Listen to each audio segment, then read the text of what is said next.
叶言，尊主，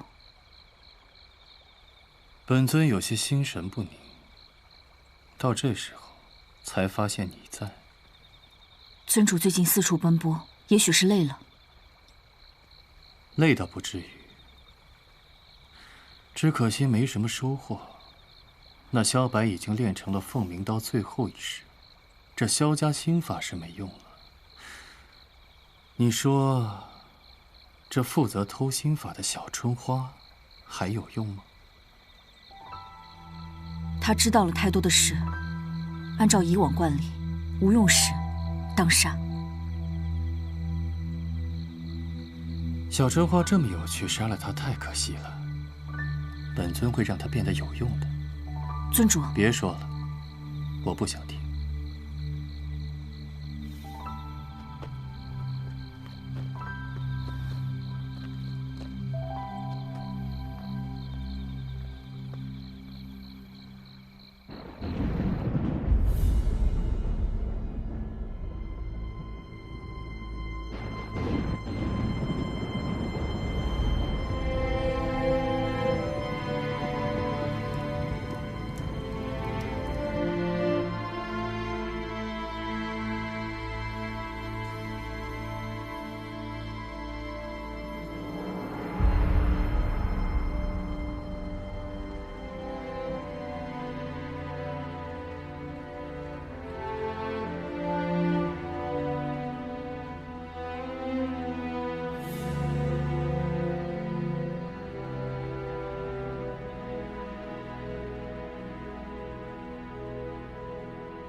诸位，萧老盟主这一生果敢磊落，刚正不阿，时刻以匡扶正道、壮大武林为己任。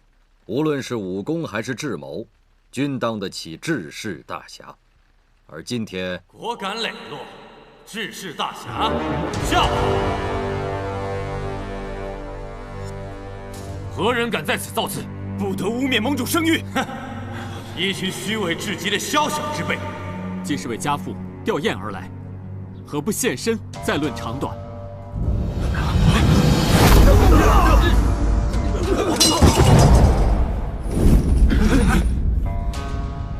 吊唁，哼！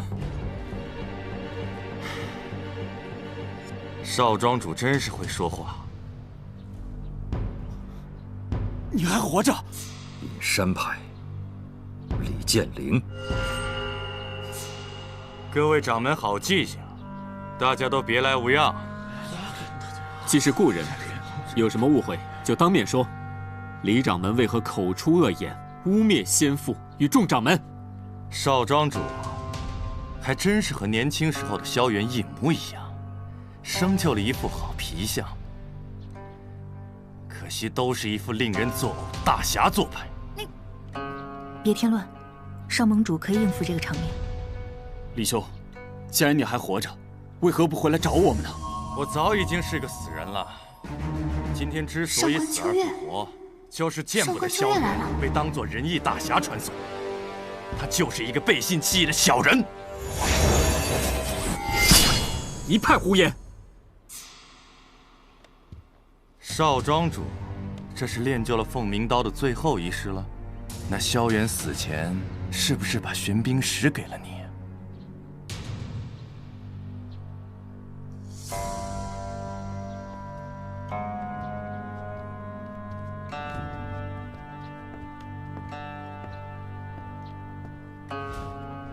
上官秋月，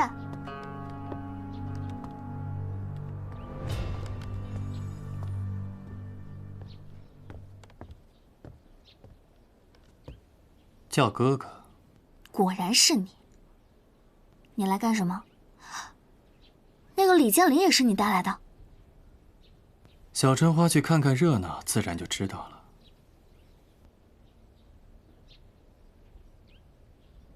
他们都说，萧盟主是你害死的。我只不过是将一些陈旧的真相大白于世罢了。我知道不是，因为我看到他把药给倒了。所以你跟萧盟主到底是什么关系啊？把药倒了，有意思。不过我跟萧盟主没关系，可可什么时候骗过你？我都快被你骗得团团转了。妹妹既然好奇，为什么不自己去听听呢？松开，要是让别人看见多不好。怕什么？现在凤鸣山中的所有注意力都在大厅上。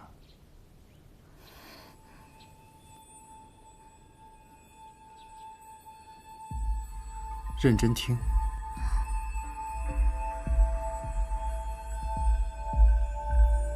父亲确实给我一块晶石，但并非玄冰石。李掌门岂可妄言？那颗晶石是不是白色莲花状？花瓣处还有血渍。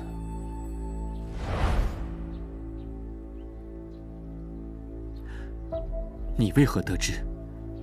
那是父亲的友人所赠。友人？慧儿把玄冰石给了萧元，助他练成凤鸣刀，成为武林盟主，复印儿子。如今却只落得个友人的称谓。送父亲玄冰石的友人是谁？萧元都不敢提他的名字吗？他也不配提他的名字。慧儿，慧儿，纵然你是大魔头的亲妹妹又如何？依然是我最爱的慧儿。萧老盟主怎么会跟千月洞的妖女扯上关系？是。千月洞，你还说你跟萧盟主没关系呢？千月洞人多了，怎么一出事儿就得跟我有关系？不过还真是精彩啊！这萧白练就凤鸣刀，还得靠你们所谓的千月洞妖女。小白不需要什么玄冰石，也能够练成凤鸣刀。休要胡言！父亲一生光明磊落，怎么会与魔教妖女有所私情？哼！萧元一生最大的功绩，不就是率众人攻打千月洞，成为一代武林盟主、万人敬仰的大英雄吗？他自然将他那龌龊旧事埋藏得越深越好。我只问你，每年的8月15，总是阖家团圆的日子，你可曾与你的父亲度过一次中秋节？小白竟然没有过中秋节。可父亲的一生为正义所生，陪家人时间本来就少，这又有何可以污蔑我的父亲？你可知道，每年的8月15，你那心系武林的父亲，不惜奔赴万里，赶到桑田村附近的荷塘，站立一宿。不相信是吧？好，我再问你，你与萧元父子20余载，你肯定见过他的心脏处刻着一朵冰莲花。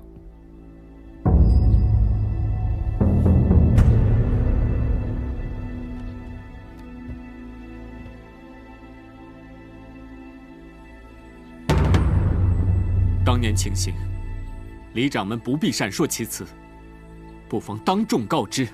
我相信父亲能够经得住任何考验。24年前，我和萧元被星途下毒追杀，无意间闯入了千月洞附近的冰谷，被慧儿所救。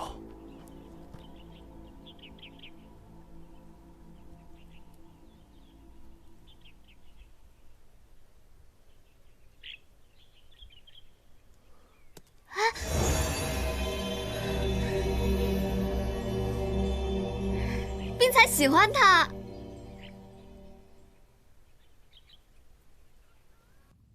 小姐，左边这颗中了毒，凶多吉少啊！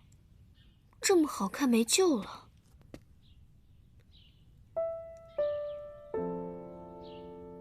果然漂亮的东西，在冰谷都活不了，莲花也活不了。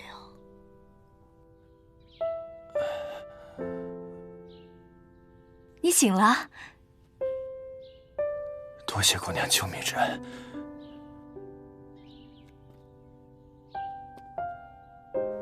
救不了了，他中了毒，活不成了。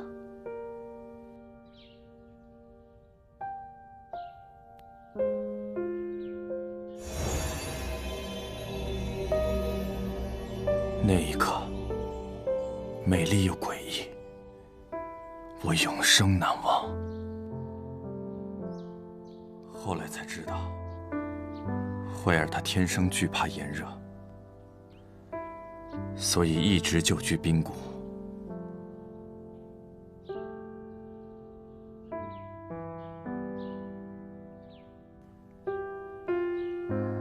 这睫毛可真长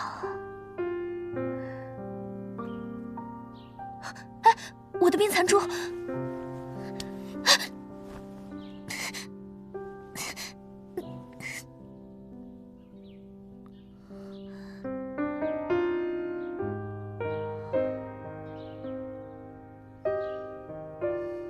万万没想到，慧儿身上的莲花居然解了萧元体内的剧毒，慧儿便衣不解带地照顾了他3天3夜，从此情根深重。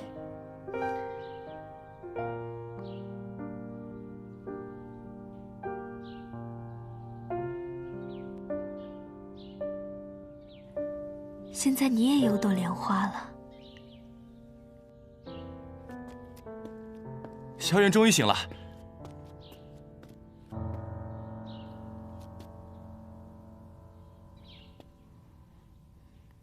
李兄，我们来这冰谷快3个月了，眼下和千月洞决战在即，亦在下之见，应该与盟主取得联系为好。我倒觉得，萧兄不妨养好伤，我们再走。连累李兄了。谁敢走？慧儿姑娘，要么好好留下来陪我，要么就杀了你。想走，不可能。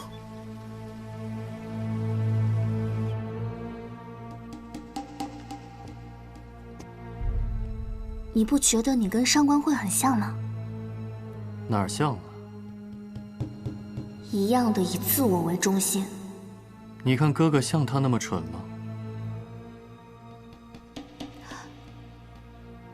上官慧，上官秋月，你们一定有关系。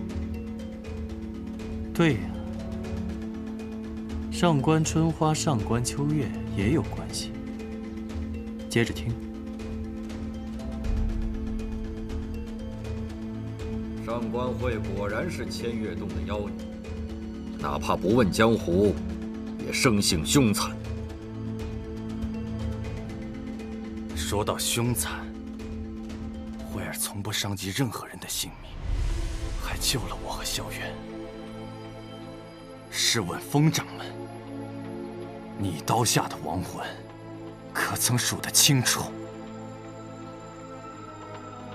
李掌门所言差矣，人性善恶绝非自然得来，所以才要后期教化。萧盟主当时在那种环境下，还能面对恩人，选择正道，这才是仁义风范。风姑娘所言极是。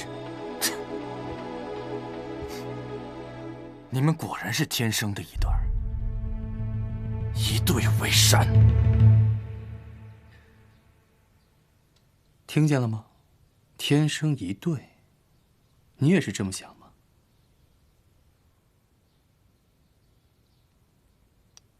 我能理解上官慧想要做什么，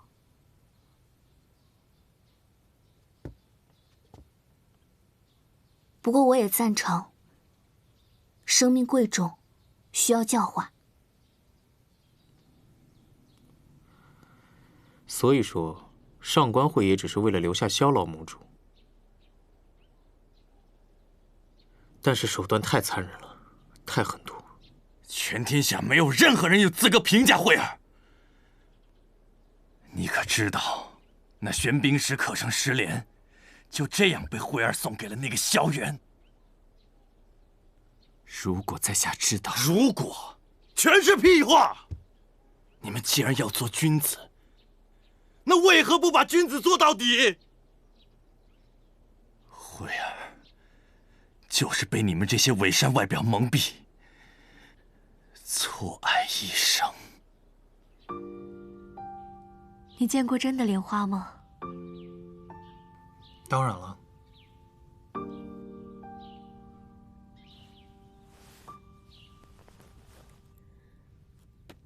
可我就没有，我的身体只能住在这奇寒的冰谷里。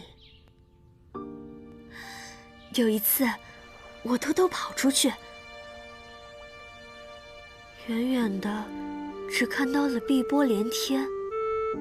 后来哥哥把这冰残坠雕刻成莲花的样子。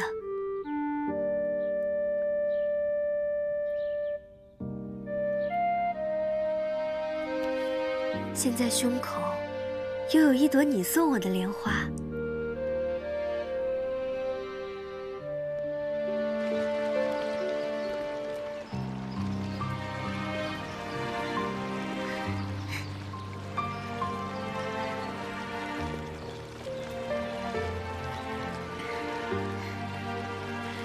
在我的家乡，中秋是一家团圆的日子。在这一天，家中的女眷会放莲花灯，在月下许愿，以求全家团圆。那我要和萧哥哥一起过中秋节。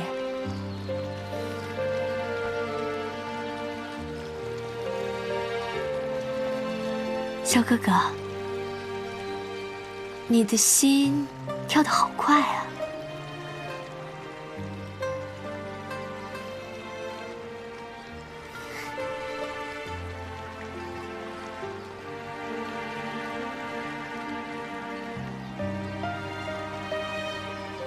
这是我的莲花灯，我的愿望是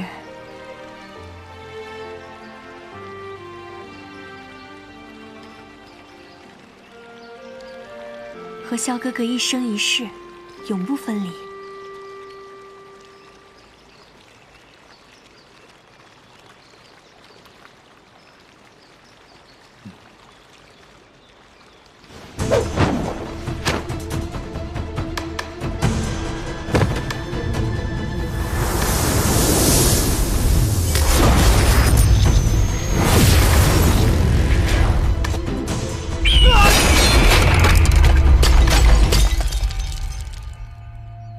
没想到，玄冰石和萧家心法合二为一，助萧元练就了武功绝学。慧儿，慧儿，我练成凤鸣刀法最后一式了。萧元身负重任，自认关系到天下苍生，武功大成便决意离开。慧儿，我要出谷一趟。可你答应我了，8月15陪我点灯许愿的。我答应你，不管事情有没有办完，8月15，我一定回来陪你许愿点灯。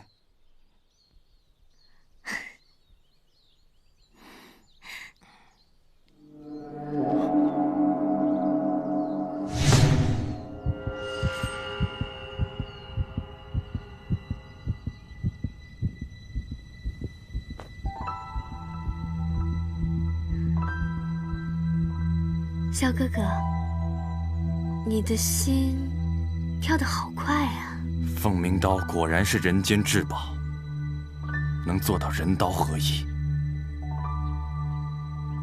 你大概都不知道吧？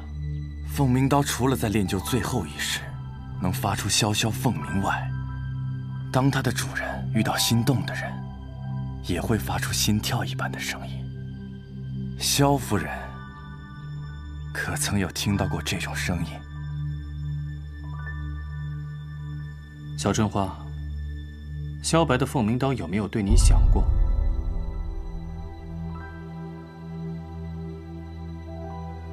小白才刚刚练成凤鸣刀，那你是不是很期待他对你响？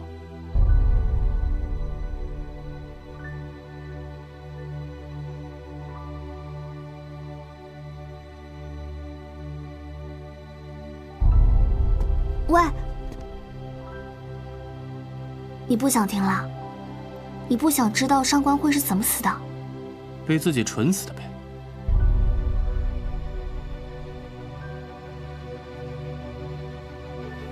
没意思。哎，无论是玄冰石的功用，还是上官慧的身份，父亲都是事先不知道的。怪不得盟主的功力突然之间大涨，还练就了失传已久的凤鸣刀最后一式。记得当年他功力突然大增，却郁郁寡欢。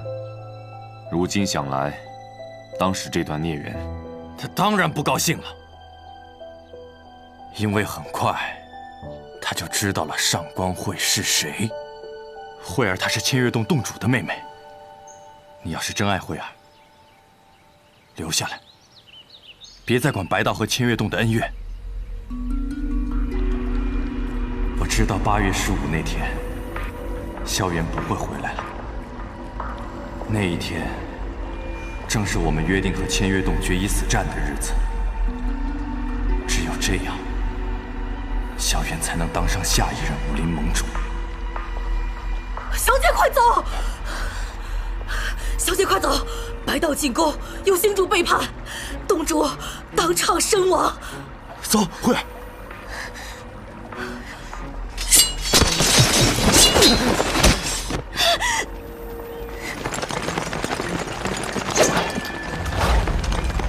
慧儿，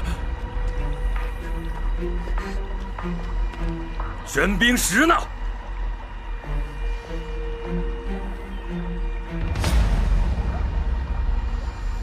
慧儿把玄冰石给了萧元，却害死了自己的亲哥哥。你们心目中的大英雄武林盟主，剿灭魔道的丰功伟绩，全是靠一个女人成全的。这是怎么这样？你说可笑不可笑？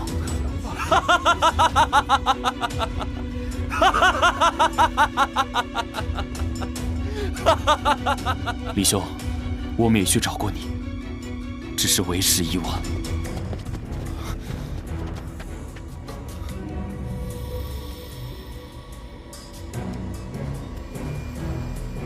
我被推下了断崖崖底，毁了容，才变成了今天的模样。我也想过一了百了，但支撑我活下去的理由只有2个，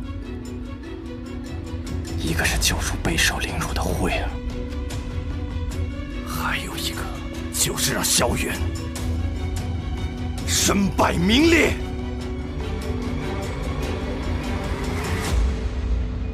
原来盟主是你杀的，他是自断经脉而亡的。我原本给他下了玄冰毒，也让他体会下慧儿这些年来所受的痛苦。没想到这个懦夫竟然一死百了，真是便宜他了。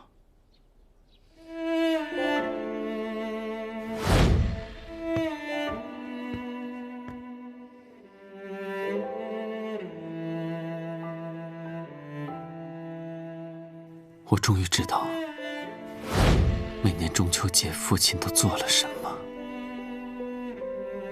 如今萧元已死，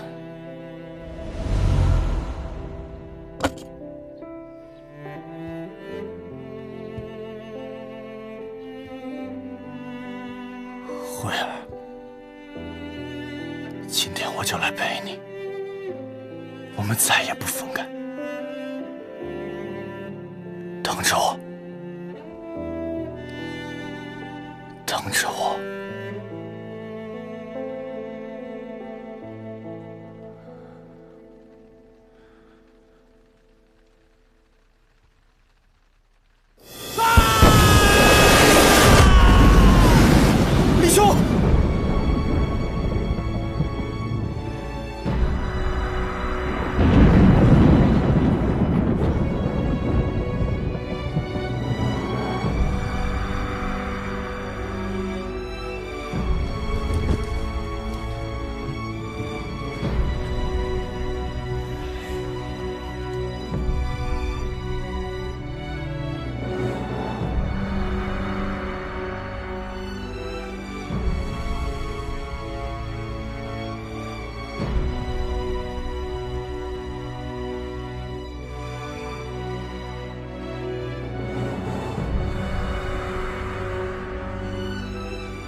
让他静一静吧。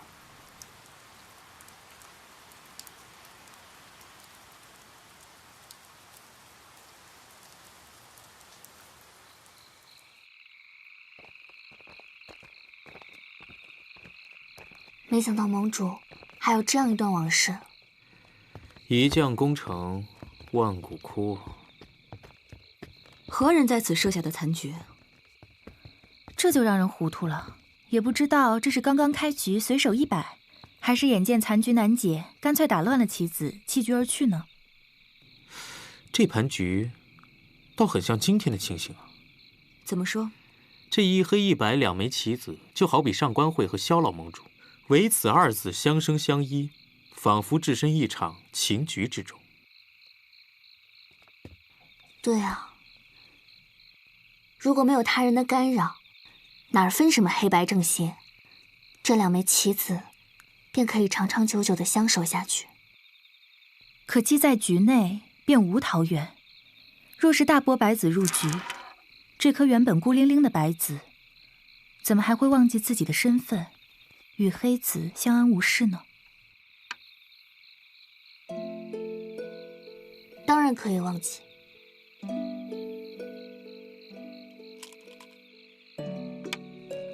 既然入了这个情局，那就要相守相望，同生共死。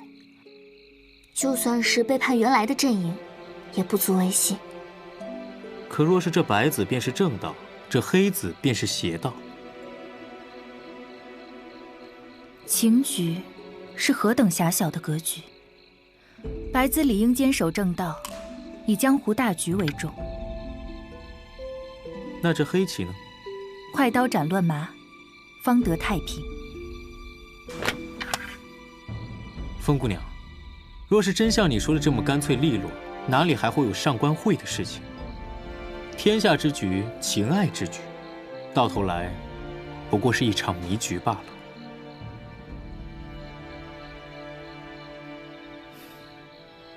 也不知道上盟主会作何选择。